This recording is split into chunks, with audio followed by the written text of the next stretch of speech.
Hello, this is team number 4, One World Trade Center.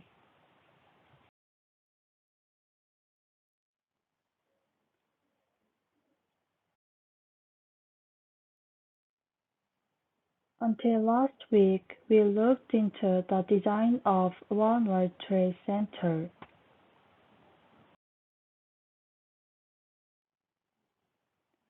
This week, I will explain the situation and system of the building at the time of the One World Trade Center's terrorist attacks and explain the changes and developments after the incident.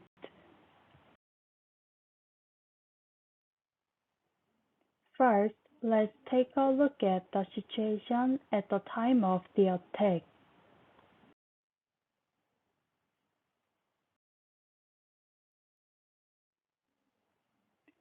The Twin Tower was cut off by a stair shaft surrounded by a drywall due to the plane crash. As a result, people upstairs were unable to go down and could not evacuate.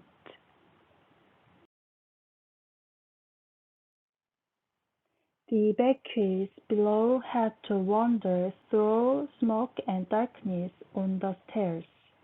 Firefighters tried to go up the stairs to save them, but were interrupted by many people coming down.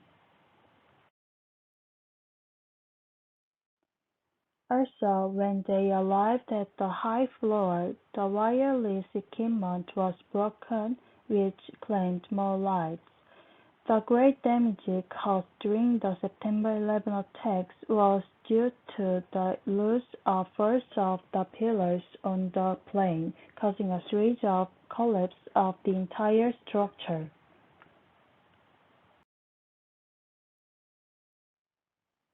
Then, was the Twin Towers a poor building without any countermeasures? It wasn't just like that.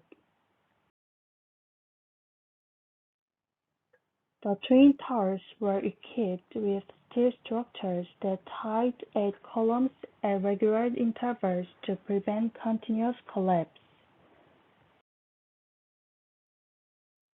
This prevents a series of collapses because even if 2 columns collapse, the force is transferred to other columns tied to the steel structure.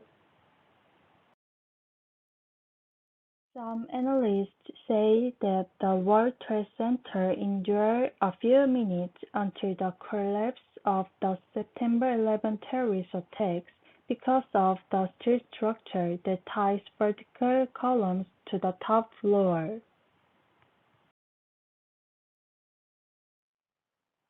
In addition, the steel structure surface was covered with highly adhesive concrete to prevent direct exposure to fire. It wasn't completely devoid of countermeasures, but as a result, the Twin Towers collapsed. The damage caused by this was very severe.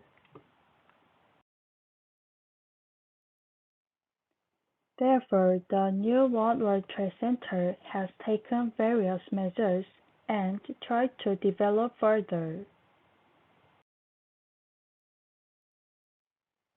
The new building will be constructed in 4 major ways.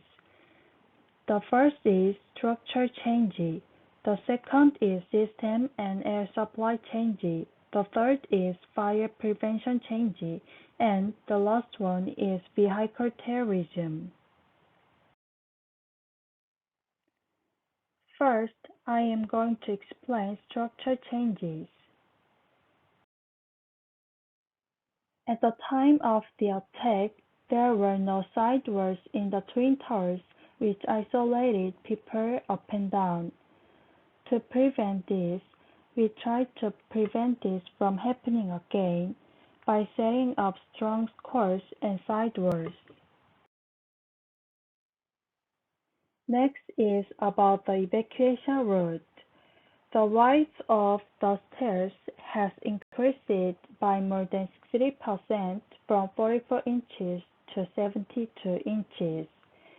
Every landing has a 30 by 48 structural support area at the corner. In addition, more elevators and doors are placed to optimize the flow of people going down.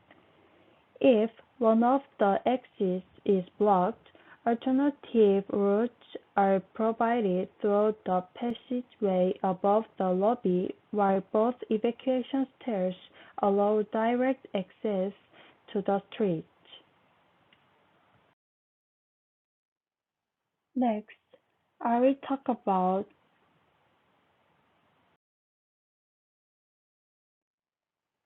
the system and air supply. At that time, it was confused because the emergency passage overlapped.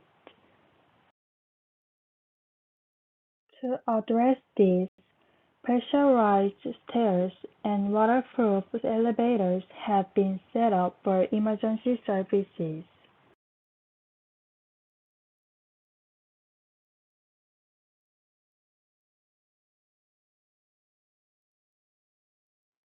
During the September 11 attacks, the ventilation passage of the World Trade Center was close to the ground and blocked by building debris and dust.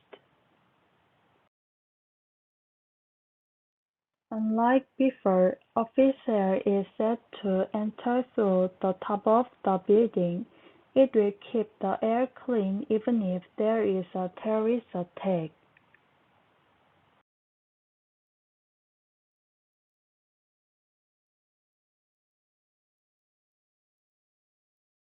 Next, I will talk about fireproof system.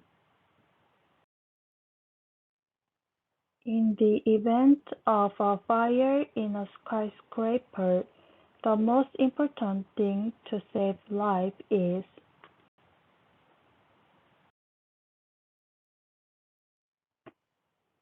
to prevent the spread of the fire and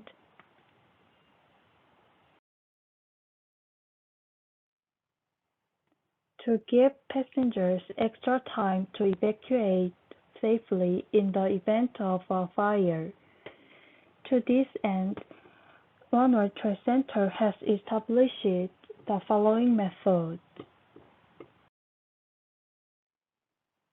First, the building was coated with refractory cement, and a barrier was created between each two-hour rated floor slab and non-rated curtain wall.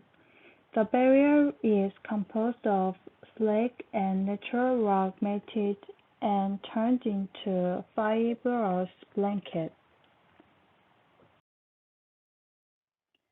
At One World Trade Center, galvanized steel hanger secured the mineral wool, which has been shown to resist temperatures surpassing 2000 degrees Fahrenheit into the spandrel openings. Saving insulation, also made from mineral wool, is installed in the narrow gap between the slab and the curtain wall.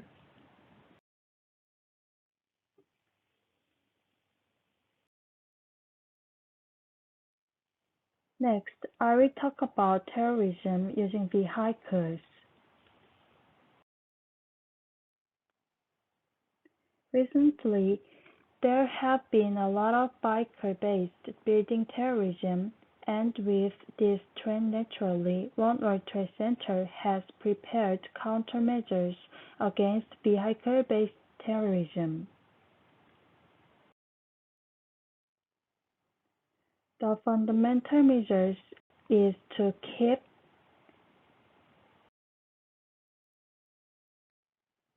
vehicles carrying bombs away from the building.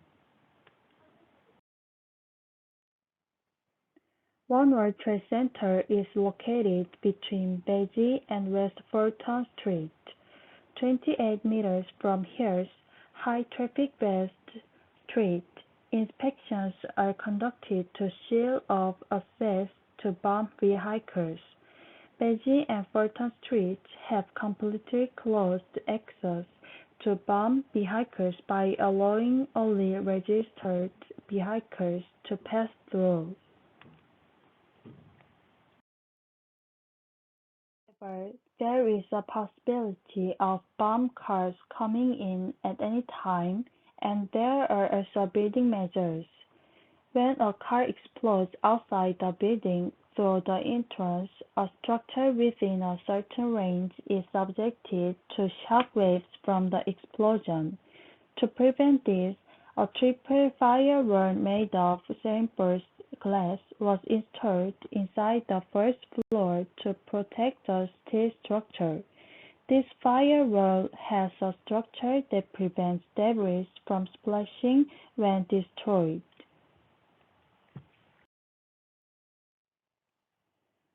So far we have explained the past terrorist sites and various measures against them in the current building. We've been through a lot of pain, but we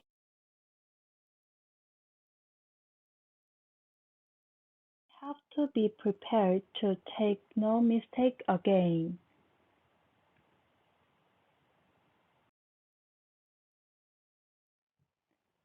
Thank you for listening to the presentation so far. Here are the references.